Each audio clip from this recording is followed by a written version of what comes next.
هذه الشيلة مهداة إلى فخامة العريس الغالي طارق حسن محمد مكيبر.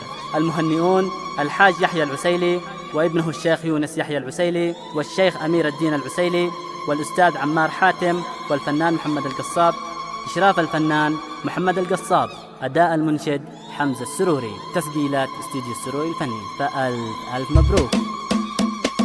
يا مرسلي أعبر على الخط ثاني واطلب أمير الصوت شيلة فريدة، وحدي حالي والسعد أجمل تهاني باسمي وباسم الربع في ذي قصيدة. اليوم طاب الطيب والخير داني والسعد قد غطى ربوع السعيدة. يوم العريس البدر عرس دعاني طارق حسن مولى الصفات الحميدة. يا بن حسن قد نلت أحلى الأماني والله حقك كل من تريده، فيجعلك مبسوط طول الزمان وتعيش في نعمة وعيشة رغيدة. أما العقيدة الرمز ذاك الفلاني رمز اليمن في العاصمة والحديدة. الحيدة صيام دي لها الصملاني الله من خيره يسأل يزيده. يا بن مكيبر عشت يا رمز باني مقام الجود والطيب بيده. أنت القيادي والحكيم اليماني رجالي تشهد لمواقف عديدة. وأنا عسيلي لا صديقي أتاني حل الوفي والأمور الشديدة. يحيى وربعه لا دعا في ثواني يا لبى صوته من مسافة بعيدة. يا مرسلي أعبر على الخط ثاني واطلب أمير